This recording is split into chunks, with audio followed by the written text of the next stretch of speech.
The message you are about to hear was written and recorded on a record in 1956 by Earl Nightingale. This message is the answer to the question that he had been searching for from the time he was about 9 years old. Earl Nightingale had been born in economically depressed times. As a child, because they were so poor, Earl desperately wanted to know why some people grew up to enjoy prosperity, while others, like his family, struggled merely to survive. Unable to find answers to his questions from grown-ups, Earl began reading everything he could, believing that someone, somewhere, had the answer. Many years passed, and when Earl was 35 years old, he wrote and recorded this message. It was to be played one Saturday morning to a small group of salesmen during his absence. When Earl returned, he learned that the message had made such a positive impact on the men, they wanted copies to share with their friends and family. Earl arranged with Columbia Records to duplicate the record to meet the many requests. Much to Earl's surprise, in very little time, without any real advertising or marketing, over 1 million copies had been sold, and he received a gold record. Earl called the message The Strangest Secret. And this single recording was the seedling from which the entire personal development industry grew.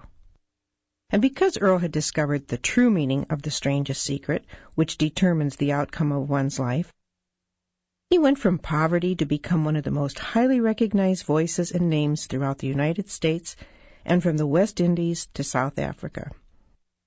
His daily radio program, Our Changing World, was the world's most widely sponsored radio program and was heard daily across the United States, Canada, Mexico, Australia, the Bahamas, Guam, New Zealand, Puerto Rico, the Armed Forces Radio, and 30 countries overseas.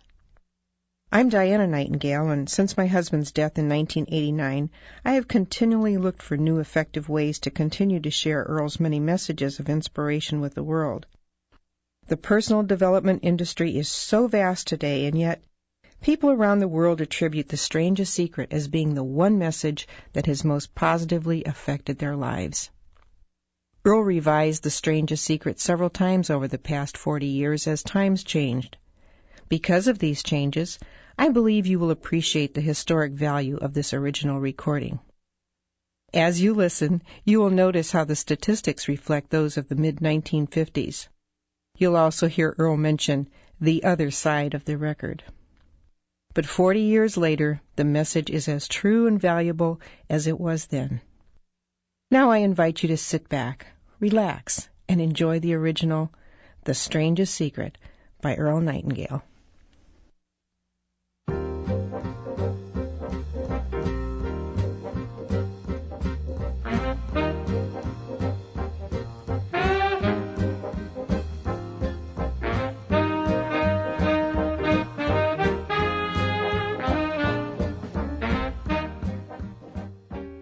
I'd like to tell you about the strangest secret in the world. Not long ago, Albert Schweitzer, the great doctor and Nobel Prize winner, was being interviewed in London, and a reporter asked him, "Doctor, what's wrong with men today?" The great doctor was silent a moment, and then he said, "Men simply don't think." And it's about this that I want to talk with you. We live today in a golden age. This is an era that man has looked forward, dreamed of, and worked toward for thousands of years. But since it's here, we pretty well take it for granted. We in America are particularly fortunate to live in the richest land that ever existed on the face of the earth, a land of abundant opportunity for everyone. But do you know what happens? Let's take 100 men who start even at the age of 25. Do you have any idea what will happen to those men by the time they're 65? These 100 men who all start even at the age of 25 believe they're going to be successful. If you asked any one of these men if he wanted to be a success, he'd tell you that he did. And you'd notice that he was eager toward life, that there was a certain sparkle to his eye, an erectness to his carriage, and life seemed like a pretty interesting adventure to him. But by the time they're 65, 1 will be rich, 4 will be financially independent, 5 will still be working, 54 will be broke. Now think a moment. Out of the 100, only 5 make the grade.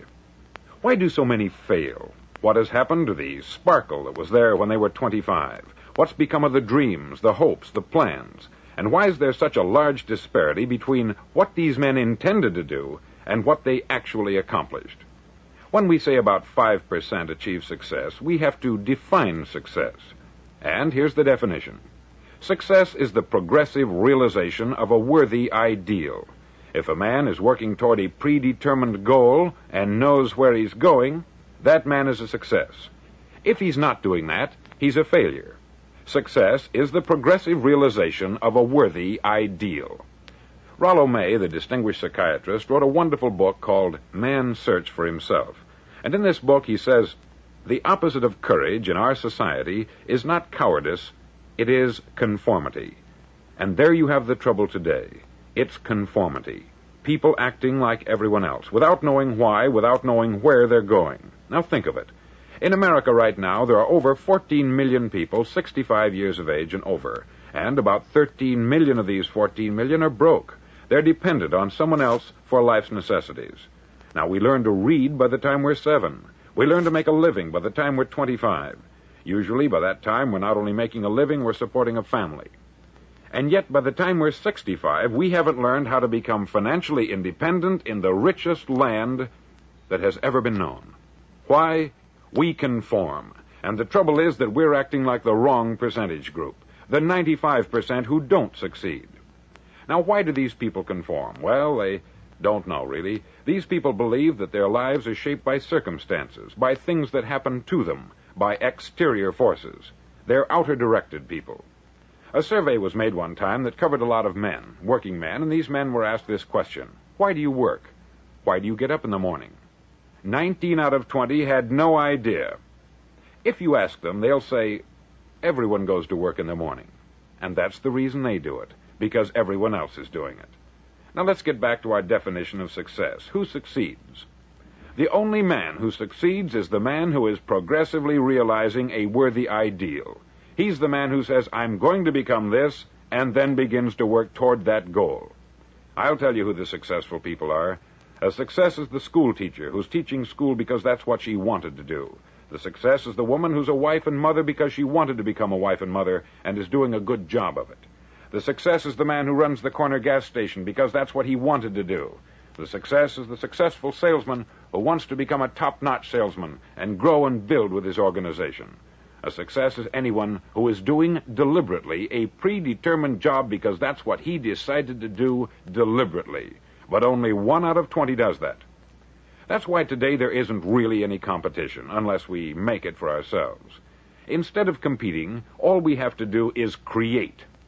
Now, for 20 years, I looked for the key which would determine what would happen to a human being. Was there a key I wanted to know which would make the future a promise that we could foretell to a large extent? Was there a key that would guarantee a person's becoming successful if he only knew about it and knew how to use it? Well, there is such a key, and I've found it. Have you ever wondered why so many men work so hard and honestly without ever achieving anything in particular, and others don't seem to work hard and yet seem to get everything? They have the magic touch. You've heard them say that about someone. Everything he touches turns to gold. And have you ever noticed that a man who becomes successful tends to continue to become successful? And on the other hand, have you noticed how a man who is a failure tends to continue to fail? It's because of goals. Some of us have them, some don't. People with goals succeed because they know where they're going. Now think of a ship leaving a harbor, and think of it with the complete voyage mapped out and planned. The captain and crew know exactly where it's going and how long it will take. It has a definite goal. 9,999 times out of 10,000, it will get to where it started out to get. Now let's take another ship, just like the first, only let's not put a crew on it, or a captain at the helm. Let's give it no aiming point, no goal, no destination. We just start the engines and let it go. I think you'll agree with me that if it gets out of the harbor at all, it will either sink or wind up on some deserted beach a derelict. It can't go any place because it has no destination and no guidance. It's the same with a human being. Take the salesman, for example. There is no other person in the world today with the future of a good salesman. Selling is the world's highest paid profession, if we're good at it and if we know where we're going. Every company needs top-notch salesmen, and they reward those men. The sky is the limit for them. But how many can you find? Someone once said, the human race is fixed, not to prevent the strong from winning, but to prevent the weak from losing. The American economy today can be likened to a convoy in time of war. The entire economy is slowed down to protect its weakest link, just as the convoy had to go at the speed that would permit its slowest vessel to remain in formation. That's why it's so easy to make a living today. It takes no particular brains or talent to make a living and support a family today. So we have a plateau of so-called security, if that's what a person's looking for. But we do have to decide how high above this plateau we want to aim for. Now let's get back to the strangest secret in the world, the story that I wanted to tell you today. Why do men with goals succeed in life and men without them fail? Well, let me tell you something which, if you really understand it, will alter your life immediately. If you understand completely what I'm going to tell you from this moment on, your life will never be the same again. You'll suddenly find that good luck just seems to be attracted to you. The things you want just seem to fall in line. And from now on, you won't have the problems, the worries, the gnawing lump of anxiety that perhaps you've experienced before. Doubt, fear, well, they'll be things of the past. Here's the key to success, and the key to failure. We become what we think about. Now let me say that again. We become what we think about. Throughout all history, the great wise men and teachers, philosophers and prophets have disagreed with one another on many different things. It is only on this one point that they are in complete and unanimous agreement.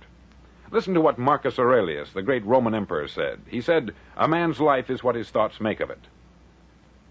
Disraeli said this, "Everything comes if a man will only wait.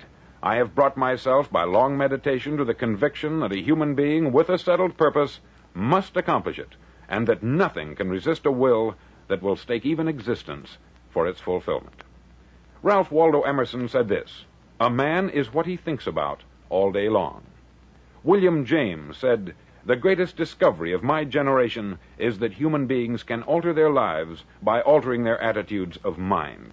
And he also said, "We need only in cold blood act as if the thing in question were real, and it will become infallibly real by growing into such a connection with our life that it will become real. It will become so knit with habit and emotion that our interest in it will be those which characterize belief." He also said this, "If you only care enough for a result, you will almost certainly attain it. If you wish to be rich, you will be rich. If you wish to be learned, you will be learned. If you wish to be good, you will be good. Only you must then really wish these things, and wish them exclusively, and not wish at the same time 100 other incompatible things just as strongly." In the Bible you read, in Mark 9:23, "If thou canst believe, all things are possible to him that believeth." Dr. Norman Vincent Peale said this, "This is one of the greatest laws in the universe. Fervently do I wish I had discovered it as a very young man. It dawned upon me much later in life, and I've found it to be one of the greatest, if not my greatest discovery, outside of my relationship to God. And the great law, briefly and simply stated, is that if you think in negative terms, you'll get negative results. If you think in positive terms, you will achieve positive results. That is the simple fact which is at the basis of an astonishing law of prosperity and success. In 3 words, believe and succeed." William Shakespeare put it this way, "Our doubts are traitors, and make us lose the good we oft might win by fearing to attempt." George Bernard Shaw said, "People are always blaming their circumstances for what they are. I don't believe in circumstances. The people who get on in this world are the people who get up and look for the circumstances they want, and if they can't find them, make them." Well, it's pretty apparent, isn't it? And every person who discovered this for a while believed that he was the first one to work it out. We become what we think about. Now, it stands to reason that a person who's thinking about a concrete and worthwhile goal is going to reach it, because that's what he's thinking about. And we become what we think about. Conversely, the man who has no goal, who doesn't know where he's going, and whose thoughts must therefore be thoughts of confusion and anxiety and fear and worry, becomes what he thinks about. His life becomes one of frustration, fear, anxiety, and worry. And if he thinks about nothing, he becomes nothing. Now, how does it work? Why do we become what we think about? Well, I'll tell you how it works as far as we know. Now, to do this, I want to tell you about a situation that parallels the human mind. Suppose a farmer has some land, and it's good, fertile land. Now, the land gives the farmer a choice. He may plant in that land whatever he chooses. The land doesn't care. It's up to the farmer to make the decision. Now, remember, we're comparing the human mind with the land, because the mind, like the land, doesn't care what you plant in it. It will return what you plant, but it doesn't care what you plant. Now, let's say that the farmer has two seeds in his hand. One is a seed of corn, the other is nightshade, a deadly poison. He digs two little holes in the earth, and he plants both seeds, one corn, the other nightshade. He covers up the holes, waters, and takes care of the land, and what will happen? Invariably, the land will return what is planted. As it's written in the Bible, as ye sow, so shall ye reap. Remember, the land doesn't care. It will return poison in just as wonderful abundance as it will corn. So up come the two plants, one corn, one poison. Now, the human mind is far more fertile, far more incredible and mysterious than the land, but it works the same way. It doesn't care what we plant. Success, failure. A concrete, worthwhile goal, or confusion, misunderstanding, fear, anxiety, and so on. But what we plant, it will return to us. You see, the human mind is the last great unexplored continent on the earth. It contains riches beyond our wildest dreams. It will return anything we want to plant. Now, you might say, well, if that's true, why don't people use their minds more? Well, I think they've figured out an answer to that, too. Our mind comes as standard equipment at birth. It's free, and things that are given to us for nothing, we place little value on. Things that we pay money for, we value. The paradox is that exactly the reverse is true. Everything that's really worthwhile in life came to us free. Our mind, our soul, our body, our hopes, our dreams, our ambitions, our intelligence, our love of family and children and friends. All these priceless possessions are free, but the things that cost us money are actually very cheap and can be replaced at any time. A good man can be completely wiped out and make another fortune. He can do that several times. Even if our home burns down, we can rebuild it, but the things we got for nothing, we can never replace. The human mind isn't used merely because we take it for granted. Familiarity breeds contempt. It can do any kind of job we assign to it, but generally speaking, we use it for little jobs instead of big, important ones.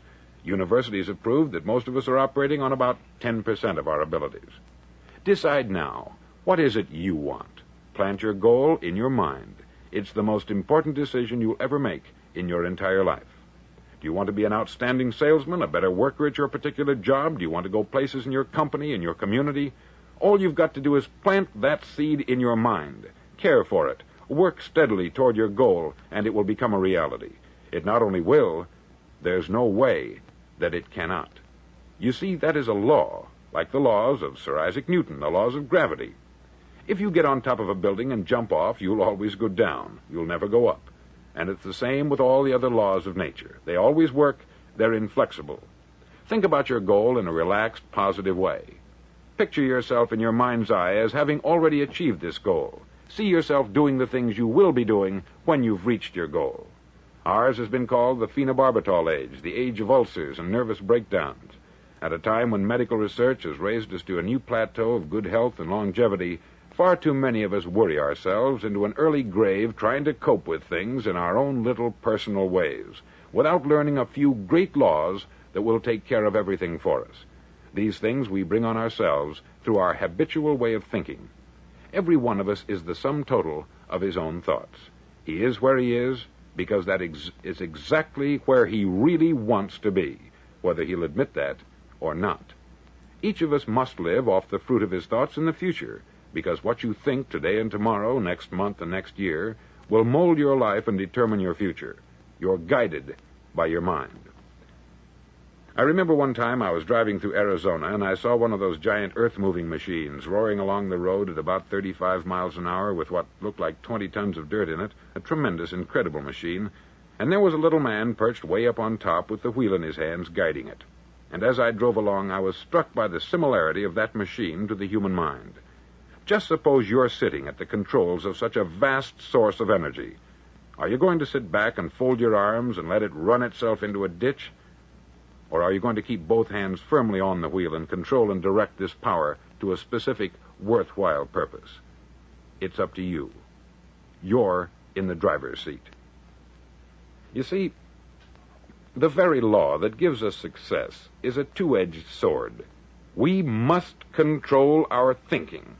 The same rule that can lead a man to a life of success, wealth, happiness, and all the things he's ever dreamed of for himself and his family, that very same law can lead him into the gutter. It's all in how he uses it, for good or for bad. This is the strangest secret in the world. Now, why do I say it's strange, and why do I call it a secret? Actually, it isn't a secret at all. It was first promulgated by some of the earliest wise men, and it appears again and again throughout the Bible. But very few people have learned it, understand it. That's why it's strange, and why, for some equally strange reason, it virtually remains a secret. I believe that you could go out and walk down the main street of your town and ask one man after another what the secret of success is, and you probably wouldn't run into one man in a month who could tell you. Now, this information is enormously valuable to us if we really understand it and apply it. It's valuable to us not only for our own lives, but the lives of those around us, our family, employees, associates, and friends. Life should be an exciting adventure. It should never be a bore. A man should live fully, be alive. He should be glad to get out of bed in the morning. He should be doing a job he likes to do because he does it well. One time I heard Grove Patterson make a speech, the editor-in-chief of the Toledo Daily Blade, and as he concluded his speech, he said something that I've never forgotten. He said something like this: "My years in the newspaper business have convinced me of several things, among them that people are basically good, and that we came from someplace, and we're going someplace. So we should make our time here an exciting adventure. The architect of the universe didn't build a stairway leading nowhere." And the greatest teacher of all, the carpenter from the plains of Galilee, gave us the secret time and time again. As ye believe, so shall it be done unto you.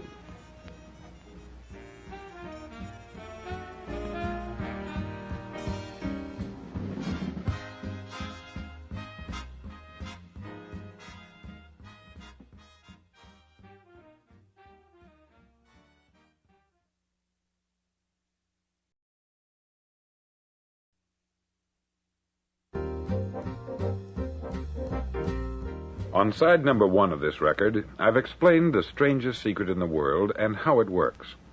Now, on this side, I want to explain how you can prove to yourself the enormous returns possible in your own life by putting this secret to a practical test.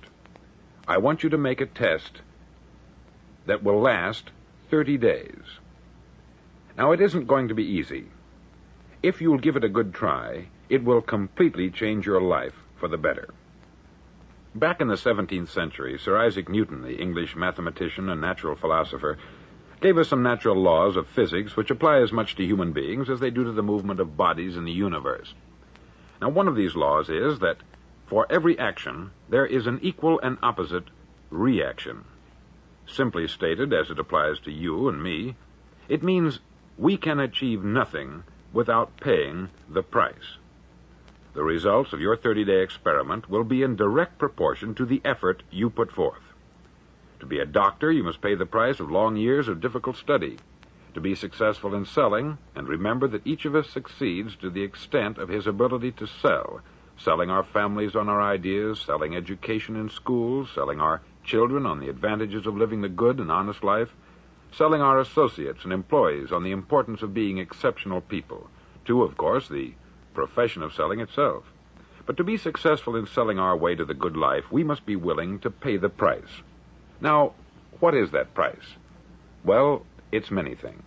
First, it's understanding emotionally, as well as intellectually, that we literally become what we think about, that we must control our thoughts if we're to control our lives. It's understanding fully that, as ye sow, so shall ye reap. Secondly, it's cutting away all the fetters from the mind and permitting it to soar as it was divinely designed to do. It's the realization that your limitations are self-imposed and that the opportunities for you today are enormous beyond belief. It's rising above narrow-minded pettiness and prejudice. Thirdly, to use all your courage to force yourself to think positively on your own problem, to set a definite and clearly defined goal for yourself, to let your marvelous mind think about your goal from all possible angles, to let your imagination speculate freely upon many different possible solutions, to refuse to believe there are any circumstances sufficiently strong to defeat you in the accomplishment of your purpose, to act promptly and decisively when your course is clear, and to keep constantly aware of the fact that you are, at this moment, standing in the middle of your own acre of diamonds, as Russell Conwell used to point out.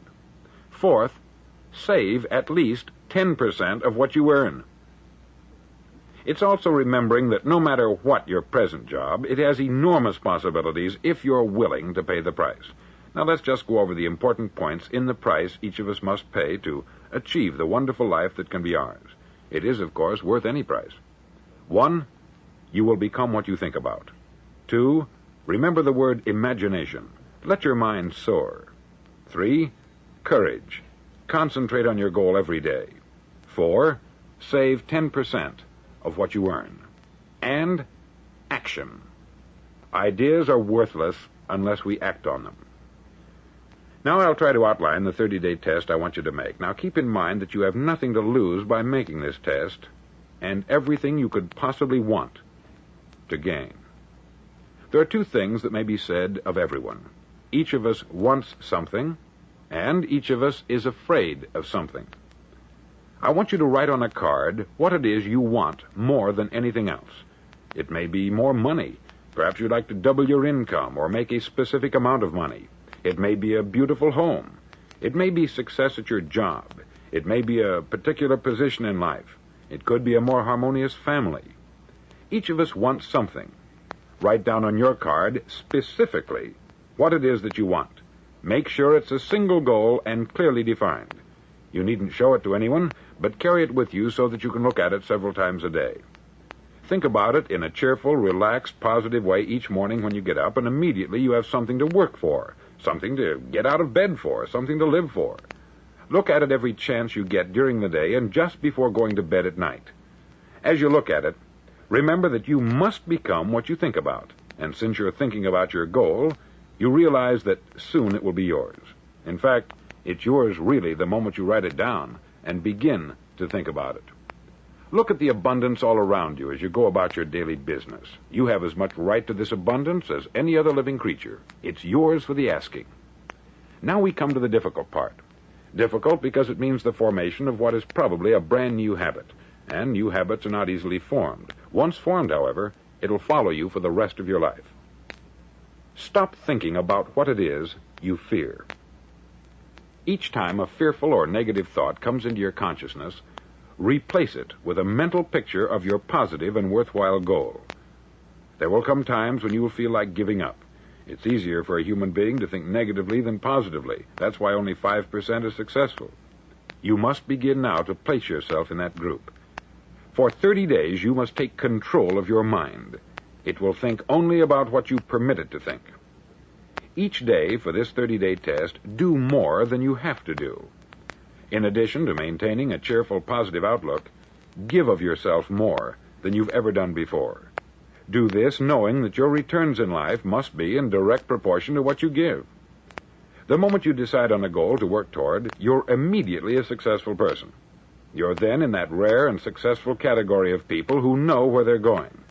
Out of every 100 people, you belong to the top 5. Don't concern yourself too much with how you're going to achieve your goal. Leave that completely to a power greater than yourself. All you have to do is know where you're going. The answers will come to you of their own accord. Remember these words from the Sermon on the Mount, and remember them well. Keep them constantly before you this month of your test.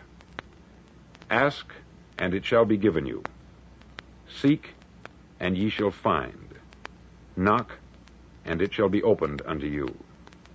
For every one that asketh receiveth, and he that seeketh findeth, and to him that knocketh it shall be opened. It's as marvelous and as simple as that. In fact, it's so simple that in our seemingly complicated world it's difficult for an adult to understand that all he needs is a purpose and faith. For 30 days, do your best.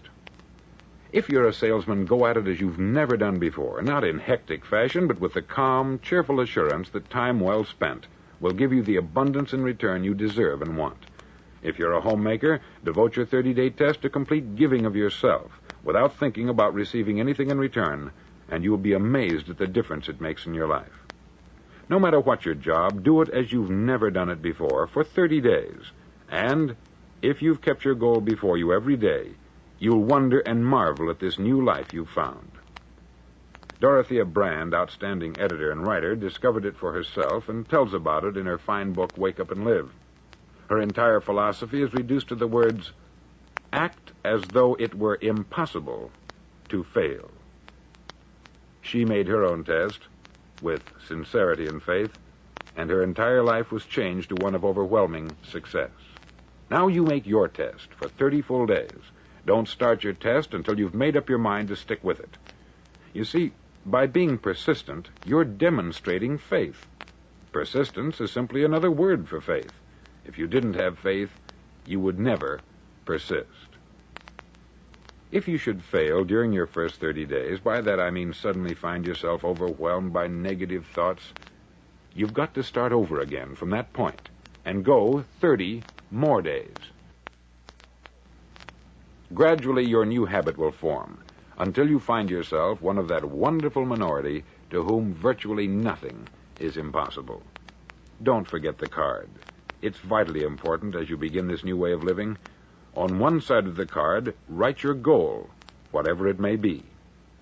On the other side, write the words we've quoted from the Sermon on the Mount. Ask, and it shall be given you. Seek, and ye shall find. Knock, and it shall be opened unto you. In your spare time during your test period, read books that will help you. Inspirational books like the Bible, Dorothea Brand's Wake Up and Live, The Magic of Believing by Claude Bristol, Think and Grow Rich by Napoleon Hill, and other books that instruct and inspire. Nothing great was ever accomplished without inspiration. See that during these crucial first 30 days, your own inspiration is kept at a peak. Above all, don't worry. Worry brings fear, and fear is crippling. The only thing that can cause you to worry during your test is trying to do it all yourself. Know that all you have to do is hold your goal before you. Everything else will take care of itself. Remember also to keep calm and cheerful. Calm and cheerful. Don't let petty things annoy you and get you off course.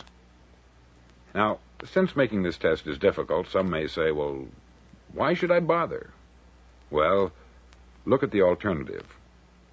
No one wants to be a failure. No one really wants to be a mediocre individual. No one wants a life constantly filled with worry, fear, and frustration. Therefore, remember that you must reap that which you sow. If you sow negative thoughts, your life will be filled with negative things. If you sow positive thoughts, your life will be cheerful, successful, and positive. Now, gradually, you will have a tendency to forget what you've heard on this record. Play it often. Keep reminding yourself of what you must do to form this new habit. Gather your whole family about and listen to what's been said here at regular intervals. You know, most men will tell you that they want to make money without understanding the law. The only people who make money work in the mint. The rest of us must earn money. This is what causes those who keep looking for something for nothing or a free ride to fail in life. The only way to earn money is by providing people with services or products which are needed and useful. We exchange our product or service for the other man's money. Therefore, the law is that our financial return will be in direct proportion to our service. Success is not the result of making money. Making money is the result of success. And success is in direct proportion to our service. Most people have this law backwards.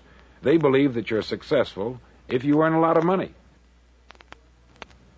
The truth is that you can only earn money after you're successful. It's like the story of the man who sat in front of the stove and said to it, "Give me heat, and then I'll add the wood." How many men and women do you know, or do you suppose there are today, who take the same attitude toward life? There are millions. We've got to put the fuel in before we can expect heat. Likewise, we've got to be of service first before we can expect money. Don't concern yourself with the money. Be of service. Build, work, dream, create. Do this, and you'll find there's no limit to the prosperity and abundance that will come to you. Prosperity is founded upon a law of mutual exchange. Any person who contributes to prosperity must prosper in turn himself. Sometimes the return will not come from those you serve, but it must come to you from someplace, for that is the law. For every action, there is an equal and opposite reaction.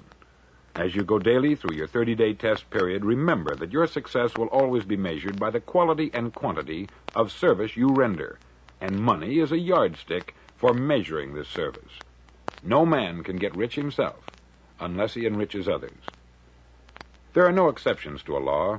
You can drive down any street in America and from your car estimate the service that's being rendered by the people living on that street. Had you ever thought of this yardstick before? It's interesting. Some, like ministers and priests and other devoted people, measure their returns in the realm of the spiritual, but again, their returns are equal to their service.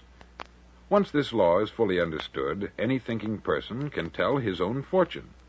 If he wants more, he must be of more service to those from whom he receives his return. If he wants less, he has only to reduce this service. This is the price you must pay for what you want. If you believe you can enrich yourself by deluding others, you can only end by deluding yourself. Just as surely as you breathe, you'll get back what you put out. Don't ever make the mistake of thinking you can avert this. It's impossible. The prisons and the streets where the lonely walk are filled with people who tried to make new laws just for themselves. We may avoid the laws of man, but there are greater laws that cannot be broken. An outstanding medical doctor recently pointed out 6 steps that will help you realize success. 1, set yourself a definite goal. 2, quit running yourself down. 3, stop thinking of all the reasons why you cannot be successful, and instead think of all the reasons why you can. 4, trace your attitudes back through your childhood and try to discover where you first got the idea you couldn't be a success, if that's the way you've been thinking. 5, change the image you have of yourself by writing out a description of the person you would like to be. And 6, act the part of the successful person you have decided to become. The doctor who wrote those words is a noted West Coast psychiatrist, David Harold Fink, M.D. Do what all the experts since the dawn of recorded history have told you you must do. Pay the price by becoming the person you want to become. It's not nearly as difficult as living unsuccessfully. Make your 30-day test. Then repeat it. Then repeat it again. Each time it will become more a part of you until you'll wonder how you could ever have lived any other way. Live this new way, and the floodgates of abundance will open and pour over you more riches than you may have dreamed existed. Money? Yes, lots of it. But what's more important, you'll have peace. You'll be in that wonderful minority who lead calm, cheerful, successful lives. Start today. You have nothing to lose, but you have a life to win.